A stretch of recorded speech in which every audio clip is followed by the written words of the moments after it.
Hola a todos y todas, soy Santiago Mosca y voy a contarles lo que estoy haciendo en mi segundo año como becario doctoral del instituto. El título del trabajo es Flujo de medios porosos, versión 2, y voy a hablar sobre mezclas de agua y alcohol en nanotubos de carbono. Para repasar un poco, mi beca se enmarca dentro de un proyecto de unidad ejecutora del instituto que estudia fenómenos de líquidos confinados. Mi director es Manuel Carlevaro. El plan de trabajo contempla el estudio en múltiples escalas del flujo en medios porosos de sistemas de interés tecnológico. Particularmente, estamos modelando computacionalmente un medio poroso como poros unidos por canales o gargantas.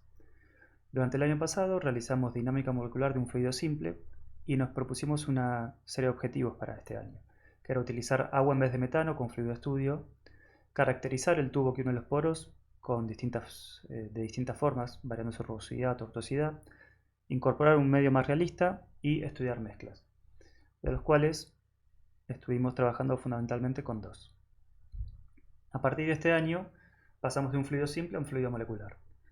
Empezamos a colaborar con Enrique Lomba del Instituto Rocasolano a raíz del vínculo que mantienen Manuel y él, y tomamos como punto de partida un artículo de Prislea, Lomba y colaboradores en los cuales estudian la absorción de agua, metanol y mezclas en rendijas de grafito. Entonces, la hipótesis principal es que la, la mezcla de metanol con agua ayudaría a incrementar el flujo a través de un nanotubo de grafeno porque reduciría su hidrofobicidad. Entonces, para estudiar esto, básicamente realizamos una configuración en la que nos propusimos estudiar el flujo a través de un tubo recto de radio uniforme que une dos reservorios cúbicos y este flujo está causado por un diferencial de presiones. Para causarlo aplicamos una fuerza sobre el fluido en los extremos de las cajas. Los reservorios están delimitados por paredes de carbono y están unidos por un nanotubo de grafeno. Realizamos una formulación explícita del agua y metanol. Las interacciones fluido y fluido-carbono las tomamos del artículo citado. Usamos el modelo TIP 4P 2005 para el agua y OPLS 2016 para el metanol. Realizamos distintas mezclas y fluidos puros y buscando que la fracción molar cause una variación del flujo. Usamos principalmente tres herramientas que son Moltemplate para el preprocesamiento, la configuración de los campos de interacción y la disposición inicial de partículas, LAMMPS para realizar la dinámica molecular y Python como herramienta de postprocesamiento. En esta imagen tenemos una visión de una mezcla de una fracción molar de 0,115 de metanol en agua sin fuerzas aplicadas. Esto es a partir de un tiempo de equilibración. De lo que les conté tuvimos principalmente tres problemas: con la presión, con el flujo y con LAMPS. El primer problema que les quiero contar es el flujo, y es que veríamos hasta ese momento eh, realizando el flujo, o empezamos contando el flujo como el cruce de moléculas en el centro del tubo. Entonces, para cada cuadro contábamos aquellas moléculas que habían cambiado de signo, de negativo a positivo o viceversa, y que a su vez tuviesen la misma imagen para que ese cruce no se realizara por una frontera periódica. Realizamos la suma para obtener los cruces netos por cuadro y el flujo total era la sumatoria acumulada de estos cruces. Pero nos encontramos con tres problemas. La velocidad de procesamiento era lenta, teníamos poco muestreo, con lo cual era un conteo burdo si se quiere, y los cruces acumulados no estaban en torno a cero, incluso sin fuerzas aplicadas, que eso no era algo que esperábamos ver. Para los primeros dos problemas, dos estrategias dieron buenos resultados, que fue cambiar el formato de archivo de salida de las trayectorias de texto a binario, particularmente a NetCDF, que es un archivo utilizado principalmente para modelos meteorológicos, y Python tiene librerías para importar esos archivos y realizamos un código vectorizado que agilizó enormemente la velocidad de postprocesamiento. A su vez, el cambio de texto a binario permitió que pudiésemos grabar más cuadros de la trayectoria o que pudiésemos realizar simulaciones más largas sin incurrir en tamaños excesivos de archivo para una cuestión que todavía estaba haciendo un maquetado y no una simulación de producción. Para el segundo problema, y esta es una imagen representativa, tenemos que las líneas en claro son sin fuerzas aplicadas y en azul es con fuerzas aplicadas, en oscuro, perdón, con fuerzas aplicadas, y que en claro uno esperaría que no haya una desviación del cero, y sin embargo la hay, y esto se debía a una disposición inicial. Esto se los cuento ahora rápidamente. Las partículas estaban dispuestas de una forma que causaba una onda de presión, que no era algo que nos estamos dando cuenta hasta que muestreamos más finamente la trayectoria. A partir de esto corregimos la configuración inicial disponiendo de manera simétrica las moléculas, y de esta forma se logró evitar esas ondas de presión iniciales y este problema parecía haberse solucionado. Pero a su vez, otra cosa que surgió de este problema fue estimar el flujo, realizar el cálculo del flujo de una forma diferente, y a partir de una sugerencia de Enrique Lomba, lo hicimos con la velocidad de las moléculas, y fue obtener el flujo de partículas por unidad de área en una porción central del tubo. Cabe destacar que para mezclas esta cantidad no se conservaría y debería ser el flujo másico, pero eso se obtiene multiplicando por la masa de cada partícula la velocidad en las expresiones desarrolladas. Para poder comparar el cruce acumulado con el flujo a partir de la velocidad, realizamos una estimación de los cruces a partir de este flujo de velocidades, que es multiplicar cada uno de estos flujos por cuadro por el área, por el delta t de la simulación, por el delta cuadros entre configuraciones guardadas. Y por ejemplo obtenemos estos resultados, que son con paso temporal de 0,5 femtosegundos y con paso temporal de 2 femtosegundos, sin fuerzas aplicadas y con fuerzas aplicadas. Para el primer caso, esa panza que se observa en el medio de la simulación era cuando todavía no habíamos corregido la cuestión de las ondas de presión, y por eso se observaba esta especie de oscilación en torno al cero de ida y vuelta. Pero otro problema que nos planteamos a partir de esto del flujo fue si el sistema estaba realmente equilibrado, si estaba funcionando bien. Entonces realizamos simulaciones NBE para observar la conservación de energía. Inicialmente todas las simulaciones que veníamos realizando eran NBT a 298 grados y en torno a 250 atmósferas en cada caja. Así que para realizar este análisis decidimos hacer 4 nanosegundos NBT de equilibración y 4 nanosegundos NBE de análisis. Y nos encontramos que teníamos una pérdida de energía total. Entonces decidimos realizar variaciones para estudiar qué es lo que está sucediendo.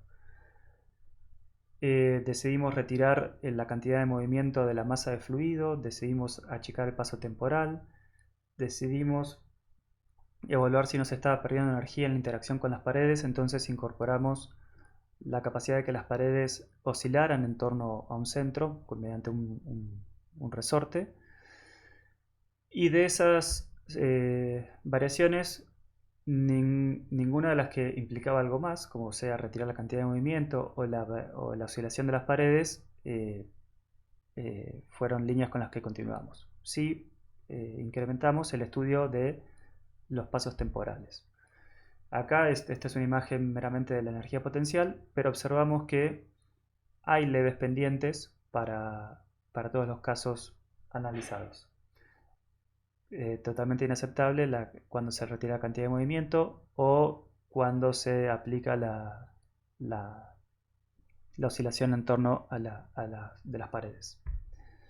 Entonces nos planteamos una serie de estrategias para corregir este problema, que fue ampliar el radio de corte de las interacciones, la relajación del error relativo en el solver de largo alcance de las interacciones de Coulomb, remover la cantidad de movimiento solo al inicio y no en toda la simulación, probar distintos modos de rigidización de las moléculas, digamos, utilizamos el algoritmo Shake, probamos el algoritmo Rattle y también un Fixed Rigid que usa LAMMPS. Shake y Rattle actúan sobre las partículas constituyentes de las moléculas, trabajando sobre las fuerzas como para rigidizarla, mientras que Fixed Rigid trata a toda la molécula como un cuerpo rígido y le aplica rotaciones y traslaciones como un todo.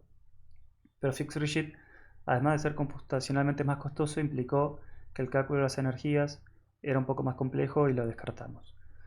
Trabajamos siempre con delta t de 2 femtosegundos e hicimos simulaciones más cortas, ya no de 4 nanosegundos, sino de hasta medio nanosegundo para evaluar qué sucedía.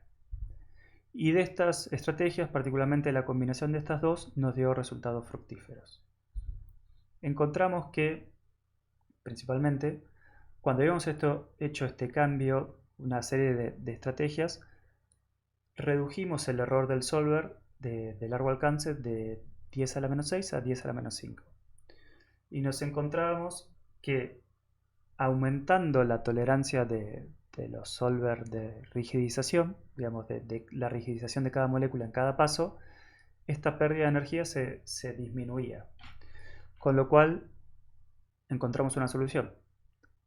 Pero también sucedió que cuando relajábamos la tolerancia y la tolerancia del solver de largo alcance culómbico y manteníamos esta tolerancia estricta en la rigidización de las moléculas, la energía parecía recuperarse. Entonces, esto era producto de la historia de la simulación, en que los 8 nanosegundos que les había mostrado había sido con una tolerancia de 10 a la menos 6 para la interacción de Coulomb. La habíamos relajado y el ajuste de las tolerancias de la rigidización pasaba de producir una curva plana de energía a producir una curva ascendente, lo cual también era algo no saludable. En el medio de todo este trabajo, otro problema que tuvimos fue que actualizamos el sistema operativo de la máquina con la que habíamos trabajando y conjuntamente con ellos se actualizó los compiladores y decidimos cambiar de versión estable de LAMMPS. Pasamos de Debian 10 a Debian 11 y la versión estable del año pasado de LAMMPS a la estable de este año.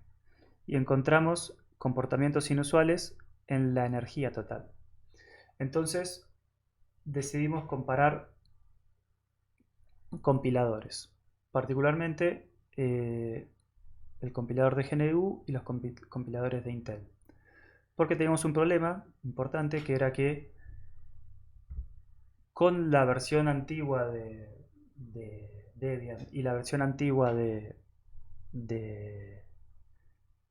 LAMMPS y la versión actual de LAMMPS, perdón, la energía se incrementaba ligeramente.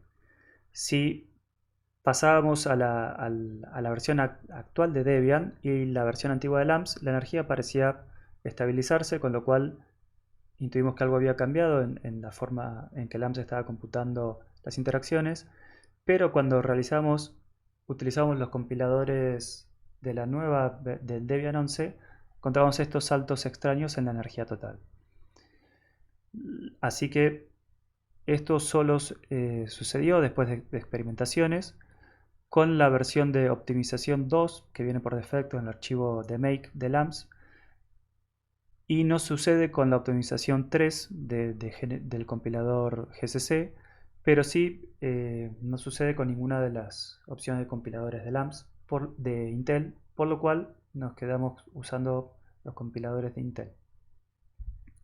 Y otro último problema que quería comentarles es la presión en reservorios, que básicamente es en torno a dos cuestiones. La primera es cómo calibrar la presión en los reservorios, y el segundo, que parece más básico pero fue el orden en el que se desarrolló, es el cálculo de la presión.